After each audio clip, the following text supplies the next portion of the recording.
Hi అండి. అందరికీ నమస్తే. Mister attitude Ravan part 49. ఆమె బొగ్గపై చిరు ముద్దిచ్చి ఆమెను సరిగ్గా కూర్చోబెట్టి సరే అని ఇంక వెళ్ళావైపు కారుని పరుగులు పెట్టిస్తాడు వాయు. అక్కడి నుండి ఇంకా డ్రెస్ చేంజ్ చేసుకుని ఆఫీస్కి వెళ్ళిపోతారు. ఇక అప్పుడే స్నానం చేసి జుట్టు ఆరబెట్టుకుంటూ ఫోన్కి నోటిఫికేషన్ సౌండ్ వస్తూ ఉంటే అబ్బా ఒకటే నోటిఫికేషన్స్ ఏంటి అని స్టైల్గా బెడ్పై కూర్చొని ఇంకా చేంజ్ చేసుకోకుండా ఉన్న బాత్ సూట్ వేసుకుని ఇక క్రాస్ లెగ్స్ వేసుకుని ఫోన్ని ఓపెన్ చేస్తుంది ఈషా. అంతే ఒక్కసారిగా ఫోన్లో కనబడుతున్న దానికి అత్త అని అరుస్తూ అదే అవతారంలో దేవయాని రూమ్కి వెళ్తుంది ఈషా కంగారుగా. సోఫాలో కూర్చొని పనమ్మాయితోని అరకిలో ఫ్రూట్స్ని సలాడ్ చేసుకుని ఇక ఫోక్తో ఇక ఆరగా తింటూ ఉన్న దేవయానిని చూడగానే ఒక్కసారిగా ఈషాకి ఒళ్ళు మండిపోతుంది. అత్తా అత్తా ఇక్కడ నా బతుకు బస్టాండ్ అవుతుంటే నువ్వేమో ఫ్రూట్ సలాడ్ తింటూ ఉన్నావా అని గట్టిగా అరుస్తుంది ఈషా దేవయాని మీద. ఒక్కసారిగా దేవయాని ఆ అరుపుకి కళ్ళు తెరిచి చూసి చీచీ ఏంటి ఇలా వచ్చేసావు పో డ్రెస్ వేసుకుంట్రా పో అయినా ఇప్పుడు ఏ కొంపలు మునిగిపోయాయే ఇలా వచ్చావు ఈ అవతారంలో కొంపలు కాదత్తయ్య నా కలలన్నీ కలలుగానే మిగిలిపోయాయి ఏం వాగుతున్నావే ఒకసారి ఇది చూడత్తా నీ పెద్ద కొడుకు ఎంత పని చేశాడో అని ఫోన్ని చేతిలో పెడుతుంది ఈషా. బ్రేకింగ్ న్యూస్ ప్రముఖ బిజినెస్ మెన్ బిలియనియర్ అయిన ఆయు వర్మని తొందరలోనే పెళ్లి చేసుకోబోతున్నాడు. ఒక గంట క్రితమే తానే స్వయంగా ఈ వార్తని తను చేసుకోబోయే మిసెస్ హార్మనీతో కలిసి తెలియజేశారు అని ఆయు ఊర్వి పక్కపక్కన ఉన్న ఫొటోస్తో ఆ వార్త వస్తుందన్నమాట. వెంటనే ఫోన్ని పక్కన పడేసి తన రూమ్లో ఉన్న టీవీని ఆన్ చేసింది దేవయాని. ఏ ఛానల్ పెట్టినా సరే అదే న్యూస్ వస్తుంది. నేను ఏదైతే జరగకూడదు అనుకున్నానో అదే జరిగింది. ఇప్పటి వరకు నేనే ఆర్మనీ కుటుంబానికి కోడలని తెలుసు. ఇప్పుడు అది అని ప్రపంచం మొత్తం కూడా తెలిసిపోయింది. అది కూడా స్వయంగా ఆయునే చెప్పేశాడు. దాంతో కలిసి మరి అని నెత్తి నోరు కొట్టుకుంటూ ఉంటుంది ఈషా. దేవయాని కూడా ఇది అస్సలు ఊహించలేదు. ఎంగేజ్మెంట్ రోజు తెలుస్తుంది అనుకుంది. కానీ ఆయు ఇలా చేస్తాడే అని అస్సలు అనుకోలేదు. అంటే ఎంగేజ్మెంట్ రోజు తెలుస్తుంది అనుకుంది ఊర్వి గురించి. అందుకే అలా తెలియకుండా చేయడానికి ఏదో ఒక ప్లాన్ చేసి ఎంగేజ్మెంట్ ఆపేస్తే సరిపోతుంది అనుకుంది. కానీ ఆయు ఇలా ముందుగానే చేస్తాడు అని అస్సలు అనుకోలేదు. ఆయు నువ్వు చాలా జాదువ్వి చాలా తెలివిగా ప్రపంచానికి పరిచయం చేసావు కదా నేను ఇది అస్సలు జరగనివ్వను. ఏ నువ్వు ఆ ఏడు పాపి వెళ్ళి డ్రెస్ వేసుకుని రాపో అని ఈషాపై అరుస్తుంది. అత్త ముఖంలో కనిపిస్తున్న మార్పుకి భయపడి ఇక ఈషా వెళ్ళి డ్రెస్ వేసుకుని వచ్చేలోగా దేవయాని ఎవరితోనో ఫోన్లో మాట్లాడుతూ ఉంది. ఆ సరే నేను వస్తున్నానని ఫోన్ పెట్టేస్తుంది. అత్త ఏం చేయబోతున్నావు అది నీకు తర్వాత తెలుస్తుందిలే కానీ ముందు నాతో పద. నాతోనే గేమ్ ఆడతాడా చెప్తా అని ఈశాని తీసుకుని కారులో వెళ్ళిపోతుంది. ఏంటయ్యా ఈసారికి ఒక టైం సెన్స్ ఏమీ ఉండదా అని చిరాగ్గా అంటూ ఉంటుంది తన మేనేజర్తో ఆద్య. ఆద్య మెహ్రా గ్రూప్స్లో మీటింగ్ హాల్లో రాజ్ కోసం ఎదురు చూస్తూ ఉంది. అయ్యో నెమ్మదిగా మేడం సార్కి ఏదో ఇంపార్టెంట్ పని ఉండి లేట్ అయి ఉంటుంది అవసరం మనది సో కొంచెం ఓపిక పట్టాలి కదా. ఇంపార్టెంట్ అంట నాకు తెలిసి కాసేపు ఆయుషాన్ని ఊర్వి మేడంని నసిపెట్టే పనిలో ఉంటాడులే అని గొనుక్కుంటూ ఉంటుండగానే రూమ్ డోర్ ఓపెన్ అవుతుంది. స్టైల్గా నడుచుకుంటూ వస్తున్న రాజ్ని చూడగానే ఒక్క క్షణం మాధ్య తను ఎక్కడ ఉందో మర్చిపోయింది. అలానే చూస్తూ ఉండిపోయింది రాజ్ని. ఆమెని గమనించిన తన మేనేజర్ మేడం మేడం ఏం చేస్తున్నారు అబ్బా చాలా బాగున్నాడు కదా ఆ ఏంటి మేడం ఒక్కసారిగా తను ఏమందో గుర్తుకు వచ్చి ఏమీ లేదు అన్నీ కరెక్ట్గా ఉన్నాయా అని మాట మార్చేస్తుంది ఆద్య.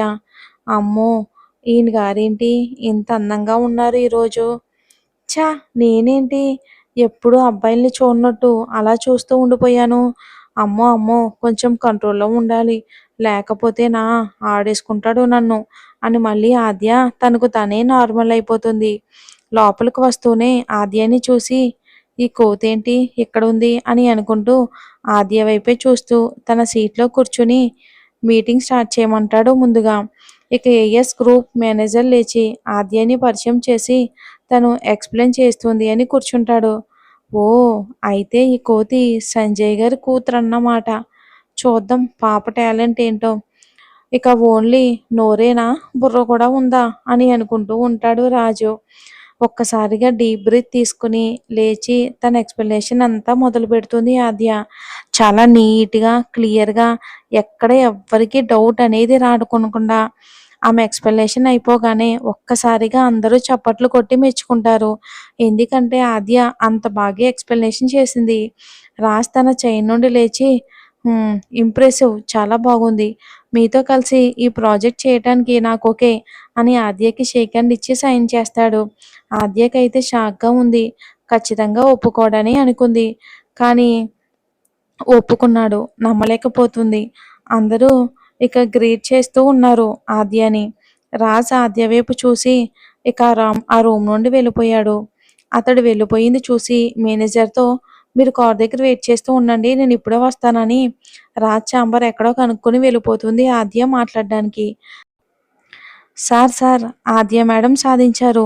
డీల్ ఓకే అయ్యింది సార్ అని సంజయ్ గారికి విషయం పాస్ చేస్తాడు మేనేజర్. ఆయన కూడా చాలా సంతోషపడతారు. తన కూతురు ఒంటరిగా బిజినెస్ రన్ చేయగలదు అని అతనికి నమ్మకం పూర్తిగా వచ్చింది. అతను కూడా మీట్లో ఉన్నాడు అని ఫోన్ పెట్టేస్తాడు. ఇక ఆద్యతో తర్వాత మాట్లాడదామని అనుకుంటారు సంజయ్ గారు. ఆద్య రాజ్ ఛాంబర్ దగ్గరికి వెళ్ళి డోర్‌ని లాక్ చేస్తుంది. వర్క్ చేస్తూ యెస్ కమ్ ఇన్ అని గంభీరమైన వాయిస్ వినిపిస్తుంది. లోపలికి వెళ్ళి ఆద్యని కంటి చివరి నుండి గమనించి ఏమీ ఎరగనట్టు తన పని తను చేసుకుంటాడు రాజు. ఇదేంటి లోపలికొచ్చింది ఎవరో కూడా చూడడా? ఇప్పుడెలా? అని అనుకుంటూ అక్కడే నిలబడింది ఆద్య. ఎంతసేపటికి ఆద్య మాట్లాడకపోయేసరికి ఇదేంటి కోతి నోరు ఇంతసేపు మ్యూట్‌లో ఉండదే కొంచెం జరుచుకున్నట్టుంది. సరే నేనే మాట్లాడతా అని అనుకుని yes miss Aadya SIT down please. ఏంటి నాతో ఏమైనా మాట్లాడాలా అంటాడు రాజు కూల్‌గా. ఏంటి ఇంత మామూలుగా పేరు పెట్టి పిలుస్తున్నాడు? మనం కూడా మామూలుగానే మాట్లాడదాం. యెస్ మిస్టర్ యువరాజ్ ఆమె నోటి నుండి వచ్చిన తన పేరుకు తను చేస్తున్న పని ఆపి ఆమె వైపు షార్ప్‌గా చూస్తాడు. మీరు ప్రాజెక్టు ఓకే చేసినందుకు మీకు థాంక్స్ చెప్పాలి. మన మధ్య జరిగిన గొడవలని దృష్టిలో పెట్టుకోకుండా డీల్ ఓకే చేసినందుకు. నేను వర్క్ విషయంలో టాలెంట్‌ని మాత్రమే చూస్తాను. ఎదుట ఉన్న వ్యక్తిని కాదు. Oh! Good. Anyway thanks once more. I leave అని వెళ్ళిపోతూ ఉంటే తన చైన్ నుండి లేచి ఆద్య వైపు వచ్చి చిటిక వేసి పిలుస్తాడు రాజు. ఏంటి అన్నట్లు చూస్తుంది వెనక్కి తిరిగి. నేను బిజినెస్ మ్యాన్‌గా మాత్రమే ఉంటాను. కానీ నువ్వు చేసిన దాన్ని మర్చిపోయాను అనుకుంటున్నావా? నా క్యూటీ చెప్పింది కదా అని అప్పుడు వదిలేశాను. కానీ నువ్వన్న మాటలకి నేను నిన్ను అసలే వదిలిపెట్టను. యూ నార్మల్‌గా మాట్లాడుతూ ఉంటే మెచ్యూరిటీ వచ్చింది అనుకున్నా. నన్ను ఏడిపించడం మాత్రం మానవా నువ్వు? అస్సలు మానను కోతి. ఈ ప్రాజెక్టు అయిపోయేంత వరకు నువ్వే నా డ్రైవర్‌వి. కాదు, కూడదు అని పిచ్చి పిచ్చి వేషాలు వేస్తే తెలుసు కదా ఏం జరుగుతుందో. Phone, police station, jail. గుర్తుందిగా? బ్లాక్‌మెయిలర్. నువ్వు నన్నెలా అనుకున్నా పర్వాలేదు కోతి అని ఆమె ఫోన్ని లాక్కుని తన నెంబర్‌కి మిస్డ్ కాల్ ఇచ్చి తన నెంబర్‌ని బాస్ అని ఫీడ్ చేసి ఇస్తాడు. తన ఫోన్‌లో డ్రైవర్ అని ఫీడ్ చేసుకుంటాడు రాజ్ ఫోన్‌లో. ఇక ఏమైనా మాట్లాడాలా? నిన్ను చంపేయాలి. పో అని సడన్‌గా తిరిగిపోయి హీల్ ఒక్కసారిగా స్లిప్ అయ్యి పడిపోబోతూ ఉండగా చేతులు గాలిలో ఆడించడం వలన రాజు టైంకి కరెక్ట్‌గా తగిలేసరికి దాన్ని గట్టిగా పట్టుకుని లాగగానే ఆమె కంటే ముందుగానే ఫ్లోర్‌పై పడతాడు. ఆద్య అలాగే టై పట్టుకుని రాజ్‌పై పడుతుంది. అబ్బా! ఇది నిజంగానే చంపేసింది. ఏం తింటున్నావే కోతి ఇంతలా ఉన్నావు? బ్యాలెన్స్ తప్పి పడిపోయా. కాదు నన్ను కిందేసుకుని పైన ఎక్కేశావు రోడ్డు రోలల్లా. అబ్బా లెగు తల్లి టై గొంతుకు బిగుసుకుంటుంది. ముందు దాన్ని వదులు. ఓ ఇదెప్పుడు నా చేతిలోకొచ్చింది? అమ్మ కోతి. అవన్నీ మనం లేచాక తీరిగ్గా డిబేట్ చేసుకుందాం. ముందు వదులు. ఆ సరే అని వదిలేస్తుంది. ఏంటి అలా గుడ్లగూబలా చూస్తున్నావు? ఏంటి పైనుండి లే, ఎంత బరువున్నావో తెలుసా? అప్పడం అయిపోతున్నాను. రాజ్ అలా అంటుంటే ఆద్యకి బాధగా అనిపించి మూతి ముడుచుకుంది. సైలెంట్గా కళ్ళల్లో సన్నని నీటి పొరతో లేవడానికి ట్రై చేస్తూ ఉంది. అది చూసి ఫీల్ అయ్యింది అని అర్థమయ్యి ఆమెను పట్టుకుని చెయ్యి బిగించి ఇంకొక చెయ్యిని ఫ్లోర్కి గట్టిగా అదిమి పట్టి ఆమెతో పాటే లేచి ఆమెని సరిగ్గా నిలబెట్టి తను కూడా నిలబడ్డాడు రాజు. ఆద్య ఏం మాట్లాడకుండా సారీ అని మొహం చిన్నగా చేసుకుని చెప్పి బయటికి వెళ్ళిపోవడానికి ఒక్కడుగు వేస్తుంది. హీల్ స్లిప్ అవటం వలన కాలు బెనికి అబ్బా అని నొప్పితో పక్కనే ఉన్న చెయ్యిని పట్టుకుని నిలబడింది. ఎందుకంటే తను నడవలేకపోతుంది. ఆమె అరుపుకి మళ్ళీ పడిపోబోతుందేమోనని మళ్ళీ పట్టుకోబోతాడు ఆ రాజు. కానీ చైన్ని బ్యాలెన్స్ చేసుకోవడం చూసి చేతులు వెనక్కి తీసుకుని ఆమె కాలు వైపు చూస్తాడు. అక్కడ ఎర్రగా అయిపోయి ఉంటుంది. ఏ కోతి ఇలా కూర్చో అని చైన్ని చూపిస్తాడు. లేదు నేను వెళ్తాను, ఈ పొగరుకేమీ తక్కువ లేదు కానీ కూర్చో అని డాక్టర్కి కాల్ చేసి రమ్మంటాడు రాజు. నొప్పి బాగా ఉండడంతో అడుగు తీసి అడుగు వెయ్యలేకపోతూ ఉండడంతో అక్కడే కూర్చుంటుంది ఆద్య. కాసేపటికి డాక్టర్ వచ్చి కాల్ అంతా చెక్ చేస్తూ బోన్ లొకేటెడ్ అయ్యింది మేడం. మీరు కదలకుండా కూర్చుంటే నేను సెట్ చేస్తాను. ఇక పక్కనే నిలబడి చూస్తూ ఉన్న రాజ్కి కూడా అర్థమయ్యింది బోన్ ప్రాబ్లం అని. ఓకే డాక్టర్ సెట్ చేయండి అని చెప్తున్నాడు రాజు. మరి వీళ్ళిద్దరి ప్రయాణం ఎంతవరకు వెళ్తుందో ఏం జరుగుతుందో.